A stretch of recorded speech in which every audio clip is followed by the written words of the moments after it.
अस्सलाम वालेकुम students.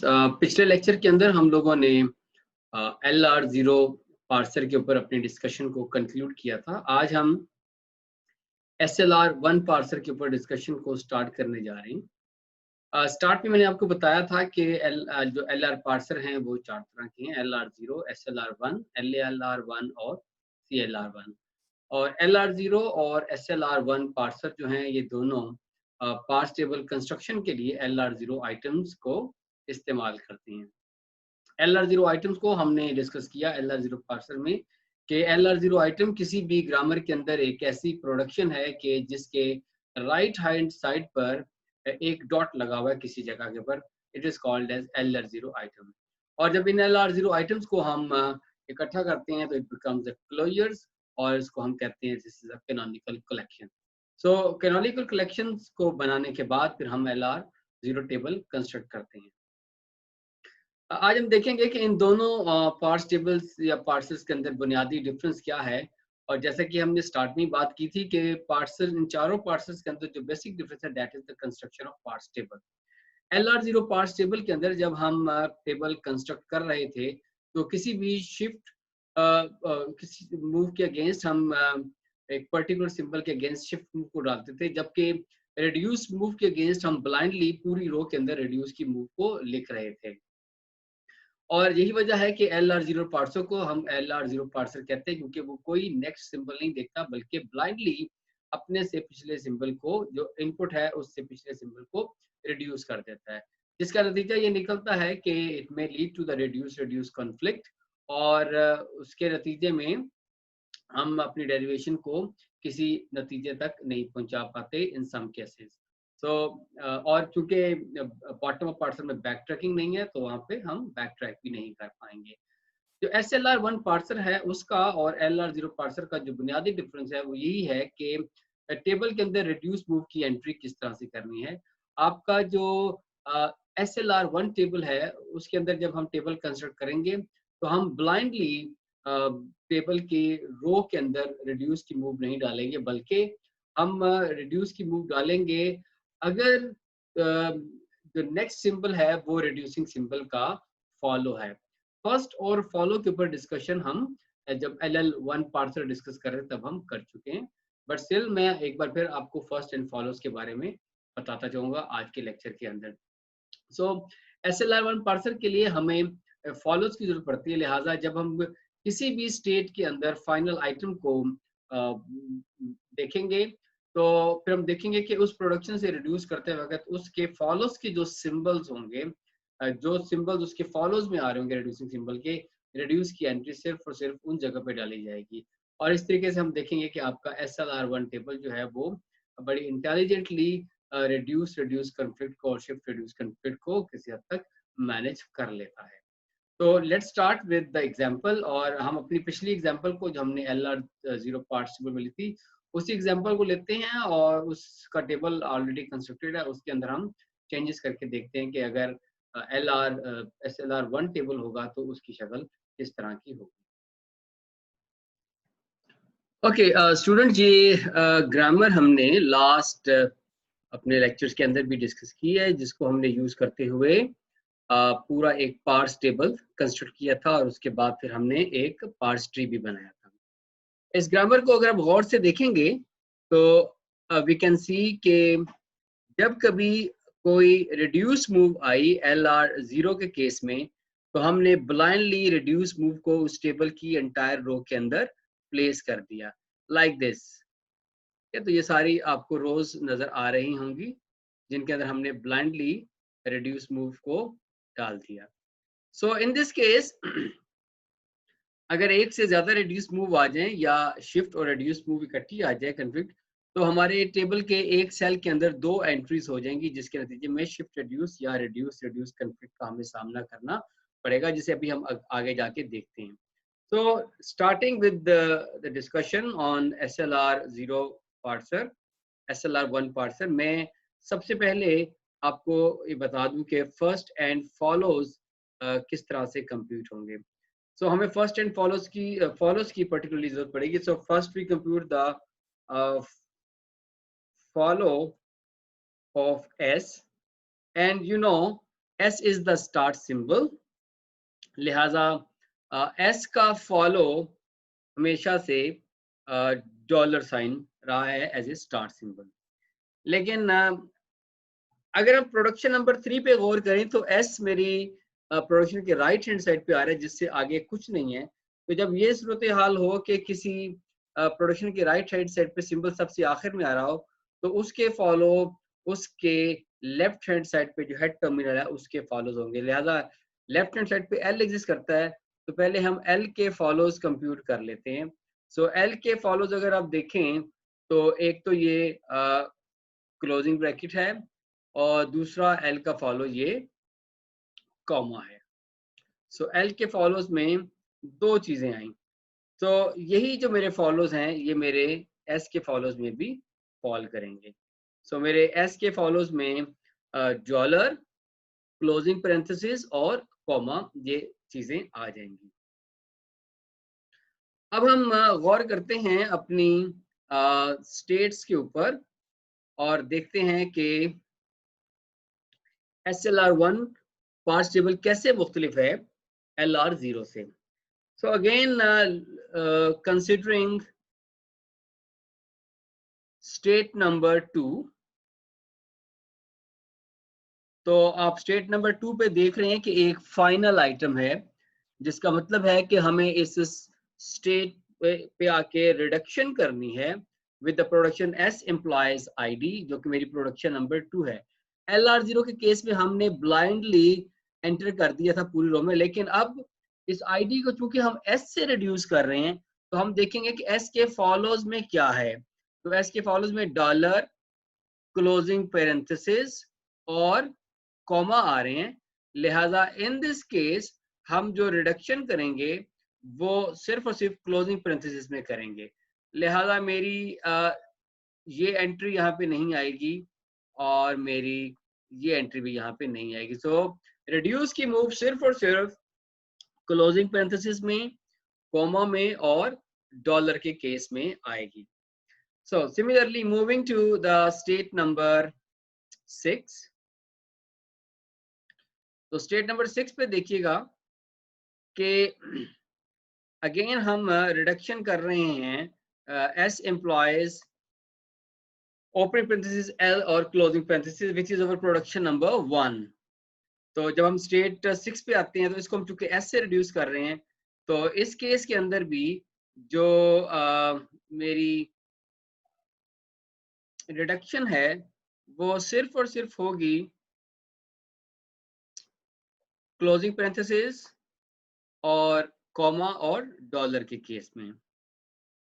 Now coming to state number 7 and state number 9. State number 7 और state number 9 के ऊपर जो रिडक्शन हो रही है वो हो रही है L के साथ, यानी हम L से रिड्यूस कर रहे हैं। So you know we have to look into the follows of L, और follows of L में अगर देखें तो सिर्फ क्लोजिंग पैरेंथेसिस और कॉमा है। लिहाजा 7 स्टेट के ऊपर जो रिड्यूस की एंट्री होगी वो सिर्फ और सिर्फ क्लोजिंग पैरेंथेसिस और कॉमा में आएगी।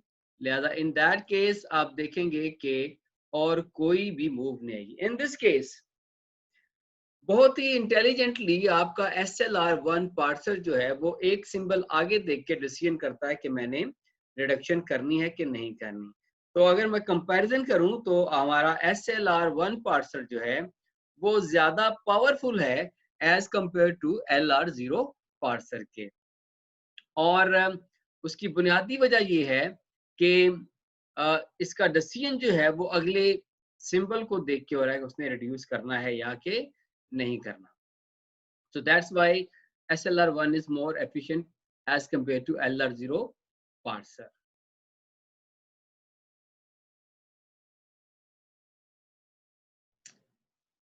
यहाँ ये बात समझने वाली है कि फॉर एग्जांपल कि अगर हमारे पास कोई स्ट्रिंग है XYZ और हमारे पास कोई प्रोडक्शन एग्जिस्ट करती है A employs X,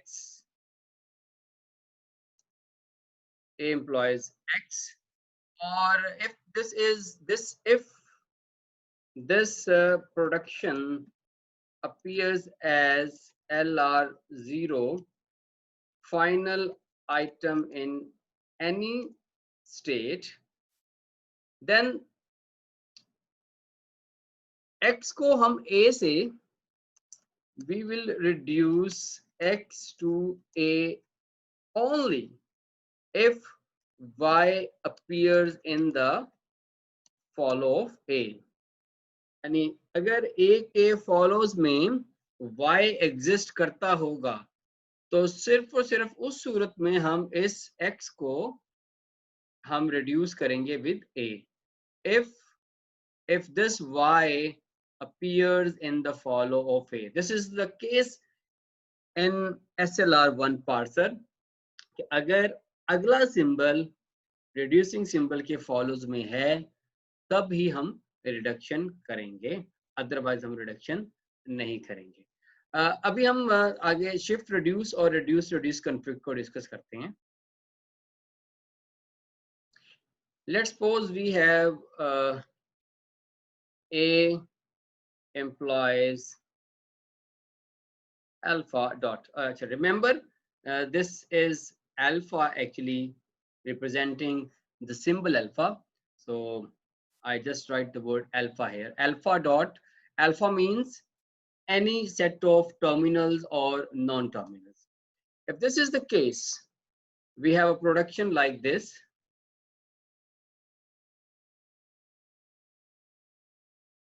and we have also a move to some other state,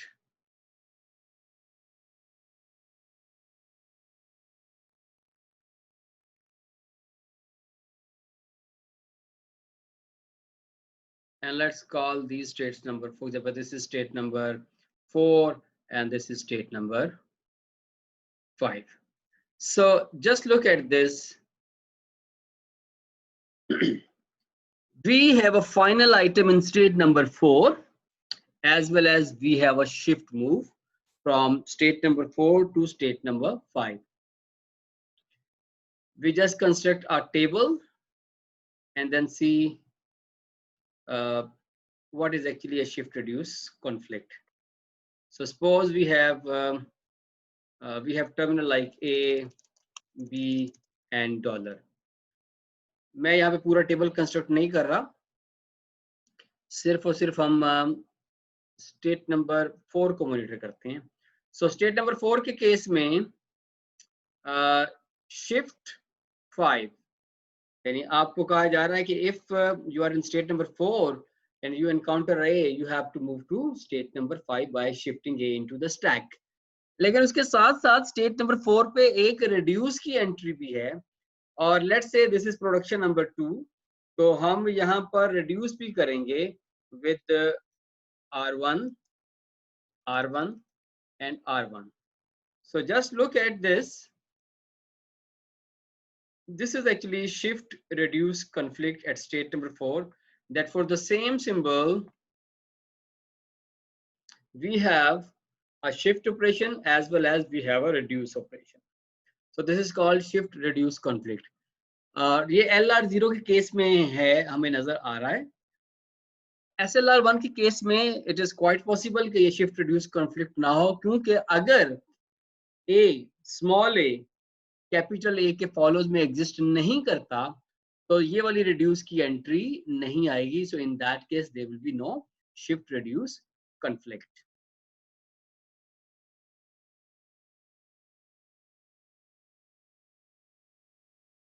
Now we talk about reduce conflict. For example, we have a production A employs alpha dot and B employs beta dot.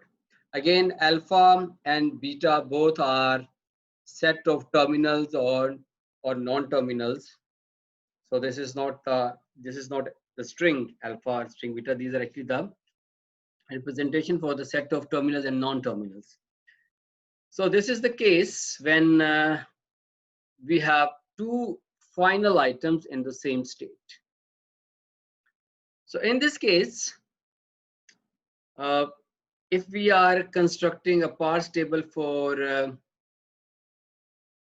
suppose LR0 parser, And again, we have productions like, terminals like A, B, and dollar. And this is some state like state number 5. So if we are in state number 5, and if these are the production number 3 and 4 respectively, then we have to make a reduce move R4, R5, R4, R5. So you can see in case of LR0 parser, we have two reduce entries against each terminal.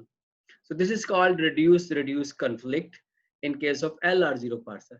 Again, SLR1 parser के case में ये possible हो भी सकता है और नहीं भी हो सकता। क्यों नहीं हो सकता? अगर A और B के फॉलोज एक दूसरे से मुख्तलिफ हैं, यानी if follow of A,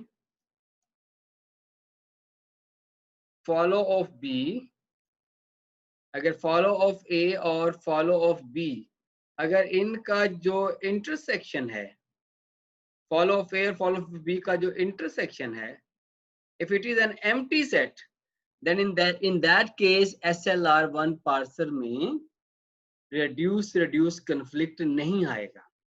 But if the follow of A and follow of B इनका intersection एक empty set नहीं है, in that case there is a reduce conflict. So अभी एक example लेते हैं और इस example से हम समझते हैं कि कोई भी ग्रामर SLR0, SLR1, LR0 और LL1 कब हो सकती है और कब नहीं हो सकती.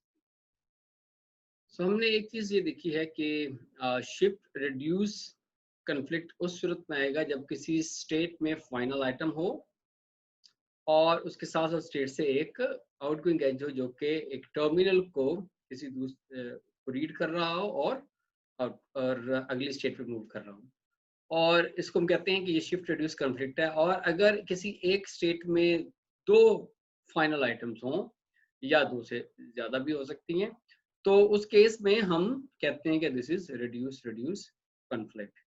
LR0 के केस में रिड्यूस कन्फ्लिक्ट के केस में हम एंट्रीज पूरे रो में डालते हैं. शिफ्ट रिड्यूस में भी पूरी रो में रिड्यूस की एंट्री डालते हैं, लिहाजा वो कन्फ्लिक्ट हमें नजर आएगा. लेकिन SLR1 इसको इंटेलिजेंटली डील करता है by looking at the next terminal. So अगर अगले जो नेक्स्ट टर्मिनल है, जो नेक्स्ट सिंबल है, अगर वो फॉलो है रिड्यूसिंग सिंबल का, तो उस केस में हम रिड्यूस की मीव सिर्फ और सिर्फ उन टर्मिनल्स का केस डालेंगे जो कि उसके फॉलोज में एग्जिस्ट करते हैं. एक एग्जांपल करते हैं और फिर समझते हैं कि क्या कोई ग्रामर कब LL1, LR0 या SLR1 हो सकती है. ओके, हम इस एग्जांपल को डिस्कस करते हैं. क्वेश्चन ये है कि क्या ये वाली गिवन ग्रामर LL1 है या ये LR0 है या ये SLR1 है. सो इस चीज को हम देखते हैं. अगर इस ग्रामर पे गौर करें तो वी कैन सी के the first of A is A and the first of S is A. It means के हम इस स्ट्रिंग A को जनरेट करने के लिए दो डिफरेंट डेरिवेशंस कर सकते हैं, और you can say के this grammar is ambiguous grammar. Let me show you के if we have to drive A, so S employs small a or S employs capital A and then capital A further small a. So this grammar is ambiguous grammar. So ambiguous grammar is not suitable for any parser. So straight away this grammar is not LL1 parser. Now to prove that the given grammar is LR0 or SLR1, we need the canonical collection. तो कैनोनिकलाइजेशन के लिए मैंने इसमें augmented production को add किया है, और augmented production simply हम कहते हैं एस प्राइम एम्प्लॉयज डॉट ए, और सेकेंडली हमें ए की सारी प्रोडक्शंस ऐड करना पड़ेंगी, A employs dot A.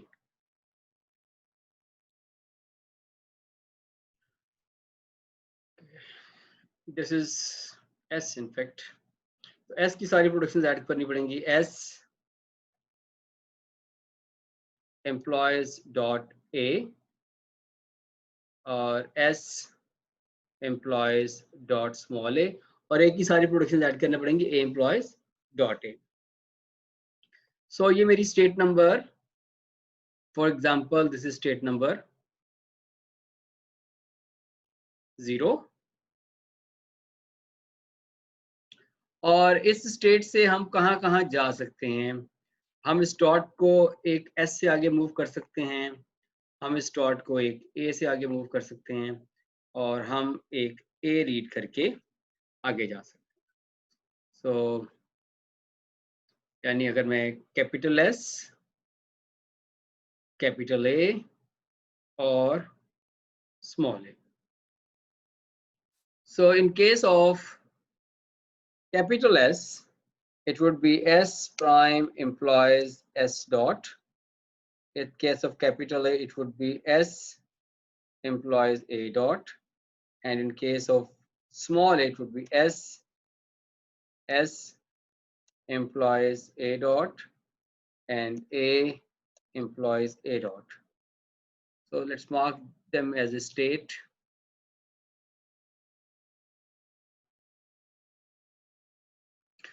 Okay जी, यहाँ पे हम क्लियरली देख रहे हैं कि स्टेट नंबर 1 में एक ही फाइनल आइटम है, स्टेट नंबर 2 में एक ही फाइनल आइटम है, और स्टेट नंबर 3 में 2 फाइनल आइटम्स हैं।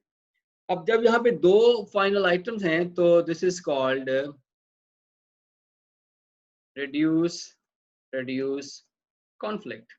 So when there is reduce conflict, then this grammar is not LR0.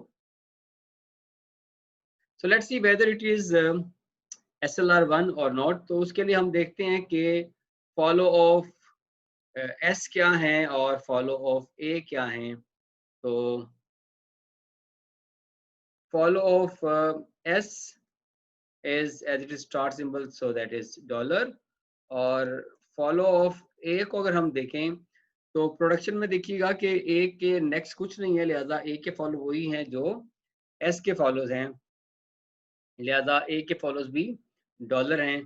और now clearly we can see that intersection of follow of S and follow of A is not an empty set. That's why this grammar is not SLR1 grammar.